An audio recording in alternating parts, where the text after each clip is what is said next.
Hello, and welcome to an Egyptian History Podcast mini-episode, Tales of Wonder, Part 1. Let me ask you, how do you entertain a king? How do you entertain a ruler of the Nile Valley, one of the most splendid and wealthy individuals in all the world? On board. I want to be entertained. Can my pharaoh find some way to entertain his queen? The story I recount to you today was written or composed several hundred years after the time in which it is set. It is called the Tales of Wonder, and it concerns events in the reign of King Sneferu and his son, King Khufu. The story, like many Egyptian stories, is actually a story within a story. The outer story, the primary story, is set within the reign of King Khufu, but the story within it is set during the reign of his father, King Sneferu. So, for reference, the whole story takes place around approximately 2500 BCE.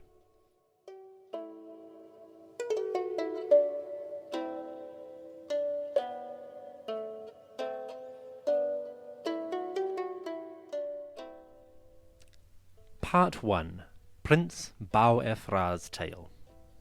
Then Prince Bau-Efra stood up to speak. He said, "I shall let your majesty hear a wonder which happened in the time of your father, Sneferu, true of voice. This was performed by the chief lector priest, Jaja-em-Ankh. Yesterday illuminates today. These things have not happened before. One day the dual king Sneferu, true of voice, was going around every chamber in the palace, life, prosperity, health. He sought for himself a place of relaxation, but he could find none. Then he said, 'Go and bring to me the chief lector priest and scribe of the roll, Jaja-em-Ankh.' And he was brought to him immediately. Then his majesty said to the priest, 'I went around every chamber of the palace, life, prosperity, health, to seek for myself a place of relaxation, but I could find none.' Then Jaja-em-Ankh said to the king, 'Then let your majesty proceed to the lake of the palace, life, prosperity, health, and equip a boat for yourself with all of the beautiful women of your palace. Your majesty's heart will be refreshed to see them rowing up and down. You will see the beautiful pools of your water garden. You will see its fields and its beautiful banks, and your heart will be refreshed by it.' The king replied, 'I will indeed make a rowing trip. Let there be brought to me 20 oars of ebony worked in gold, their handles of sandalwood worked in electrum. Let there be brought to me 20 women with beautiful bodies, deep-bosomed with braided hair, who still have their virgin bloom. Let there be brought to me 20 nets, and give these nets to the women in place of their clothes.' Then it was done exactly as his majesty commanded." I have to say, the women, the beauties, called Neferu, kind of gives an extra spin on the name of King Sneferu. Sneferu means one who makes beautiful things appear. You almost wonder whether there's an element of decadence in that name. He doesn't just make beautiful monuments, he makes beautiful women appear as well. Anyway. "And the women rowed up and down, and his majesty's heart was gladdened at seeing them row. Then the one who was at the stroke oar got her braid entangled. Then her fish pendant of new turquoise fell into the water. She stopped rowing, and then her whole side stopped rowing. Then his majesty said, 'Shouldn't you be rowing?' And they said, 'Our stroke has stopped rowing.'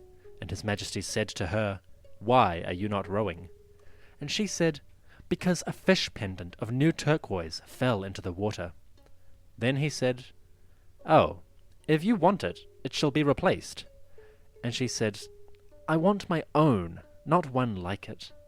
And his majesty said, 'Go and bring me the chief lector priest Jaja-em-Ankh.' And he was brought to him immediately.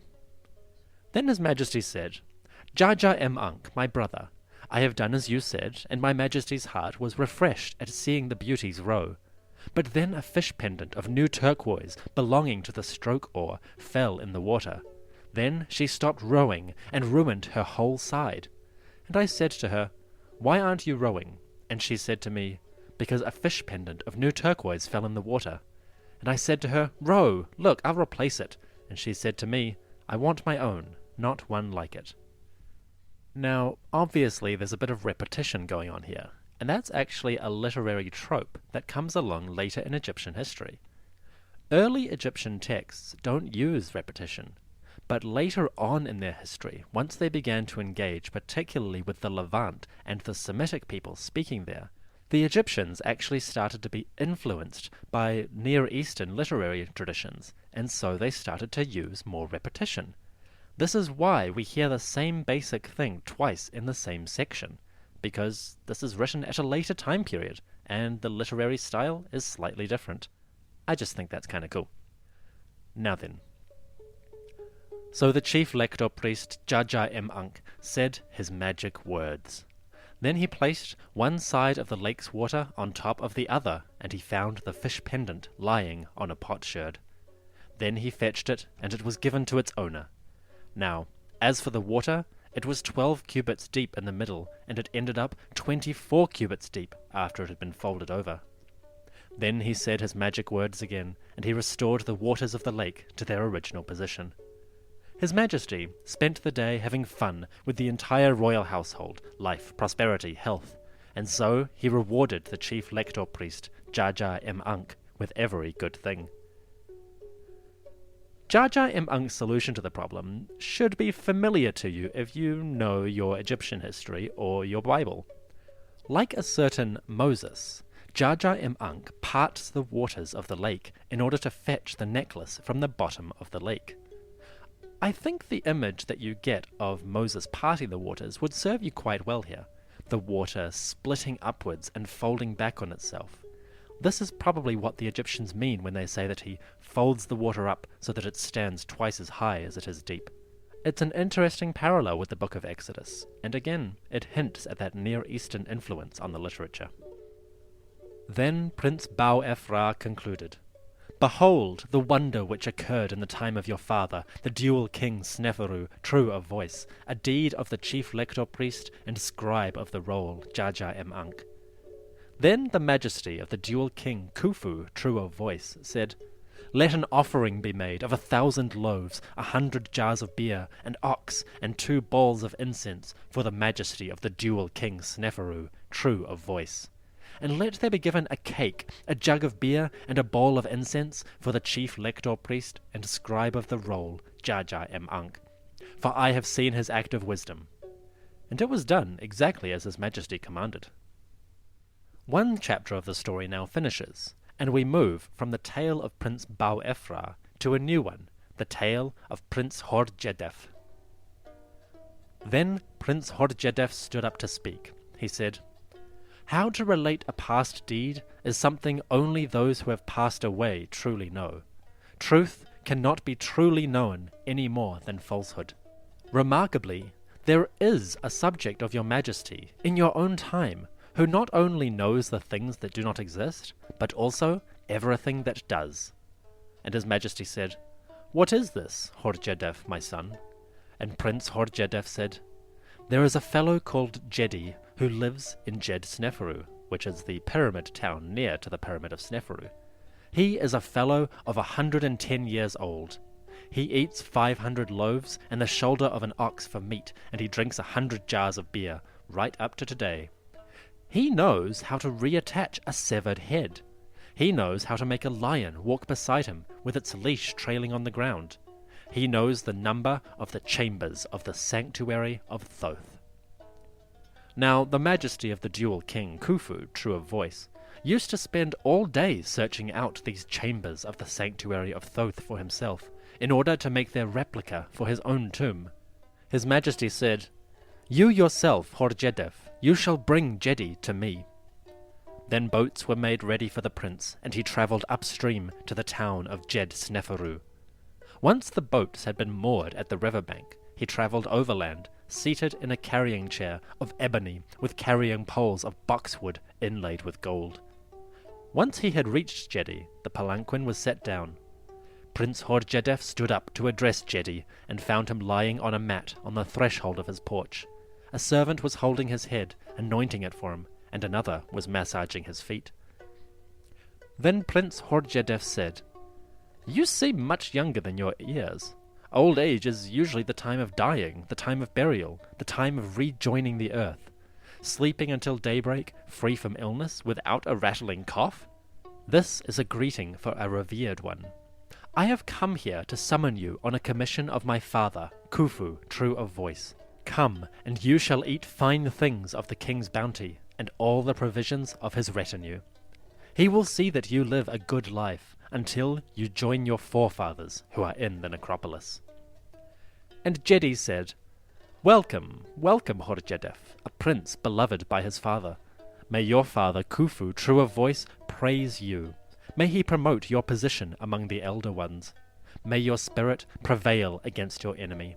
May your soul learn the roads that lead to the portal of the Lord of the underworld. This is a greeting for a prince." This little back and forth between Horjedef and Jedi is basically an exchange of pleasantries. Horjedef compliments Jedi, noting that he seems so much more youthful and vigorous than his age would suggest. In return, Jedi heaps praise upon the prince and hopes that his efforts will be rewarded with victory and with recognition in the afterlife. These are polite introductions in Egyptian society, especially at the court level. Then Horjedef threw open his arms, raised Jedi up, and proceeded with him to the riverbank, giving him his arm for support. Then Jedi said, "Let me be given a barge to bring my children and my writings with me." And 2 boats and their crews were put at his disposal. Then Jedi came downstream in Prince Horjedef's boat. Once he had reached the royal residence, Prince Horjedef went in to report to the majesty of the dual king, Khufu, true of voice.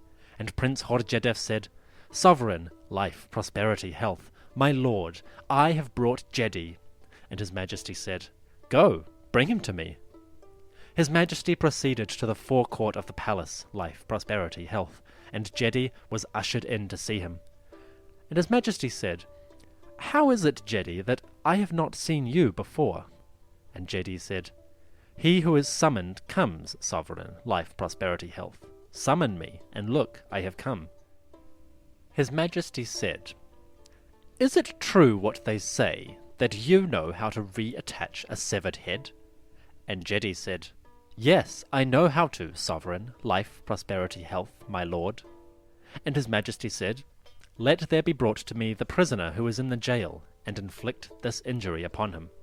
And Jedi said, "Not on people, sovereign, life, prosperity, health, my lord. Look, it is not ordained to do such a thing to the noble flock." Then a duck was brought to him, and its head was cut off. Then the duck was placed on the west side of the court, and its head on the east side. Then Jedi said his magic words, and the duck stood up and waddled, and its head did likewise. When one reached the other, the duck stood up and quacked. Then the king had a goose brought to him, and the same was done to it. Then his majesty had a bull brought to him, and its head was cast upon the ground. Then Jedi said his magic words, and the bull stood up. Then his majesty had a lion brought to him, and its head was cast on the ground. Then Jedi said his magic words, and the lion walked behind him, its leash trailing on the ground. Wow, this Jedi must be the real deal. Not only can he reattach the heads of different animals, he can even make a lion obey him, walking without having to hold its leash. Truly, this Jedi is a man of great force. Then King Khufu, true of voice, said, "And they say that you know the number of the chambers of the sanctuary of Thoth." And Jedi said, "May it please you, I do not know their number, sovereign, but I know where they are kept." And his majesty said, "Where?" And Jedi replied, "There is a casket of stone in a chamber called Sipti in Heliopolis. They are in the casket." And his majesty said, "Go and bring it to me." And Jedi said, "Sovereign, my lord, look, it is not I who will bring it to you." And his majesty said, "Well then who? Who will bring it to me?" And Jedi said, "It is the eldest of the 3 children in the womb of Ra-Jedet who will bring it to you." And his majesty said, "But I want it. These things you say? Who is she? Who is this Ra-Jedet?" And Jedi said, "She is the wife of a priest of Ra, the lord of Sakbu, and she is pregnant with 3 children of Ra, the lord of Sakbu. The great God has said of them that they will carry out this excellent office, i.e. the kingship, in this entire land, and that the eldest of them will be the high priest of Ra at Heliopolis." His majesty fell into a bad mood at this, and Jedi said, "What is this mood, sovereign, life, prosperity, health, my lord? Is it because of the 3 children I mentioned? First your son, then his son, and then one of them." And his majesty said, "When will Ra-Jedet give birth?" And Jedi said, "She will give birth on the 15th day of the 1st month of the planting season. That is when the Nile flood is going down even in the north. My servant, would that I had crossed it myself, so that I might see the temple of Ra, lord of Sakbu." And Jedi said, "Then I shall create 4 cubits of water upon the sandbanks of this channel."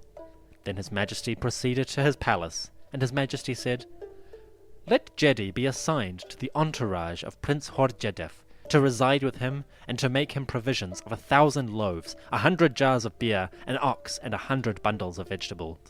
And it was done, exactly as his majesty commanded. At this point, the tales of wonder involving Khufu and his father Sneferu come to their end, and the papyrus now moves on to a new chapter. This next chapter concerns the children whom Jedi prophesied, the children of Ra-Jedet, children destined one day to be the kings of Egypt. One of those days, Ra-Jedet was suffering the pains of childbirth. And the majesty of Ra, the lord of Sakbu, said to the goddess Isis, to Nephthys, to Meskenet, to Heket, and Khnum, "Go forth and let Ra-Jedet give birth to the 3 children who are in her womb, who will carry out this excellent office, the kingship, in the entire land. For they will build your temples, provision your altars, and endow your offering tables, increase your offerings." Then these gods proceeded, having assumed the form of musicians, and Khnum went with them, carrying the baggage. Then they arrived at the house of Ra-User, and they found him standing with his kilt on upside down. They presented to him their necklaces and their musical instruments. Then he said to them, "My ladies, look, the woman is suffering the pains of childbirth." And they said, "Let us see her. Look, we know about childbirth." And he said, "Go on in." And they entered before Ra-Jedet. Then the musicians, the gods in disguise, sealed the room with her and them inside. Then Isis took up position in front of her, Nephthys behind her, and Heket hastened the birth. Then Isis said to the first child, "May you not be too powerful in her womb, in this your name of Useref." And this child slipped out into her arms, a child of 1 cubit with strong bones. His limbs resembled gold, his headdress real lapis lazuli. And they washed him when his umbilical cord had been cut, and they placed him on a pillow of cloth. Then Meskenet presented herself to him and said, "A king who shall carry out the kingship in this entire land." Khnum strengthened his limbs. Then Isis took up position in front of Ra-Jedet, Nephthys behind her, while Heket hastened the birth. Then Isis said, "May you not kick in her womb, in this your name of Sahu-Re." And this child slipped out into her arms, a child of 1 cubit with strong bones. His limbs resembled gold, his headdress real lapis lazuli. And they washed him when his umbilical cord had been cut, and placed him on a pillow of cloth. Then Meskenet presented herself to him and said, "A king who will carry out the kingship in this entire land." Khnum strengthened his limbs. Then Isis took up position in front of Ra-Jedet, Nephthys behind her, while Heket hastened the birth. Then Isis said to the third child, "May you not be too dark in her womb, in this your name of Kekku." And this child slipped out into her arms, a child of 1 cubit with strong bones. His limbs resembled gold, his headdress real lapis lazuli. And they washed him when his umbilical cord had been cut, and placed him on a pillow of cloth. Then Meskenet presented herself to him and said, a king who will carry out the kingship in this entire land." Khnum strengthened his limbs. Again, it's that Near Eastern repetition. It makes sense in this sort of trilogy of births, but it's kind of an interesting feature. Normally, Egyptian scribes would vary up the text a little bit, describing it differently each time. Not this time. This is pure Semitic repetition. Then these gods went out, having delivered Ra-Jadet of the 3 children. Then they said to the man, "Be glad, Ra-Usa, for 3 children have been born to you." And he said to them, "My ladies, how can I thank you? Please give this gallon of corn to your porter and take it as a tip." And Khnum loaded himself with the gallon. Then they returned whence they had come. Isis said to her fellow gods, "What did we come here for if we do not perform a wonder for these children, that we can report their father, the one who sent us?" Then they fashioned 3 crowns fit for a lord, life, prosperity, health, and placed them in the gallon. Then they made the sky turn into wind and rain. Then they turned back to the house, and they said, "Please, put this gallon in a locked room here until we return from making music in the north." Then they put the gallon in a locked room. And Ra-Jadet became pure again after a purification of 14 days. Then she said to her maid, "Is the house prepared?" And the maid said, "Everything is prepared except the jars, which have not been brought." Then Ra-Jadet said, "But why haven't the jars been brought?" And the maid said, "Well, there is nothing here to put in them, except for the musician's gallon, and it is in a room which they locked." Then Ra-Jadet said, "Go down and bring it from there. Ra-Usa can repay them for it when he returns." And the maid went and unlocked the room, and then she heard the sound of singing, music, dancing, rejoicing, everything that is done for a king, inside that room. Then she went back and reported everything she had heard to Ra-Jadet. And Ra-Jadet went around the room, but could not find the place this music was coming from. Then she put her ear to the sack, and discovered that the noise was being made inside it. Then she put the gallon in a box, placed it inside another locked container, and tied it up with leather. She put it in the room which contained her belongings, and she locked it up. Then Ra-Usa returned from the fields, and Ra-Jadet repeated this affair to him, and he was happier than anything. Then they sat down and spent a happy time, which probably means to have sex. This little chapter is an indication of prophecy. The goddesses have given their tokens, their crowns, to the king whom they've come to visit, but they've locked them away. When a mere mortal tries to approach these gifts, which they have been forbidden to touch, the sound of the goddesses, who remember were masquerading as musicians, fills their ears, and it is specifically referred to as entertainment for a king. This would have been taken clearly as a symbol by Ra-Jadet and Ra-Usa, that there was something special about their 3 boys. Truly, they could look forward to exciting times ahead. A few days later, Ra-Jadet had an argument with the maid, and she punished her with a beating.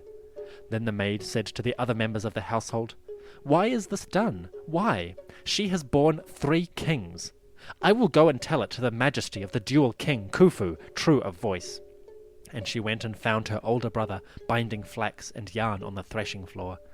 And her brother said to her, "Where are you off to, maid?" And she repeated the affair to him. And her brother said, "So, doing what should be done means coming to me, and me agreeing to the accusations?" And he took a bundle of flax to her, and gave her a nasty beating.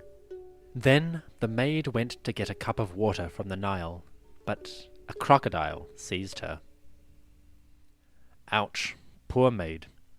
But before your sympathies get up for her, remember that in the Egyptian perception, this maid is actually blaspheming, because the gods themselves have decreed that these children should be kings one day, and she is going to go tell the living king that there are 3 infants waiting to usurp his crown?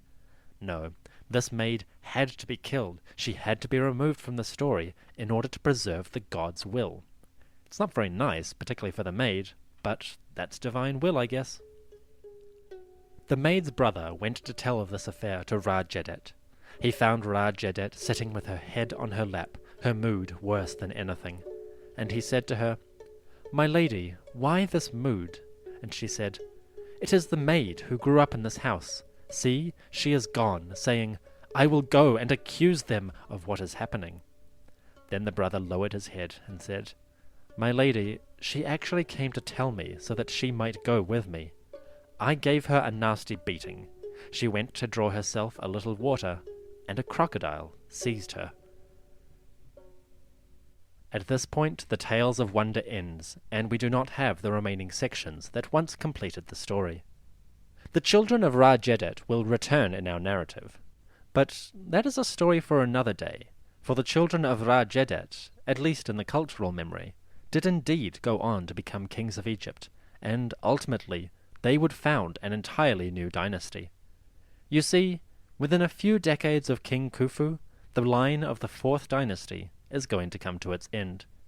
So, unfortunately, we have to finish the Tales of Wonder here with a to be continued. Special thanks to Michael Levy, whose harp music provides the background for today's episode. Check out ancientlyre.com, that's ancientlyre.com, for more of Michael Levy's music. This episode was recorded in May 2017. If there are any audio inconsistencies or narrative inconsistencies with the episodes before and after it, I do apologize, and I beg your indulgence.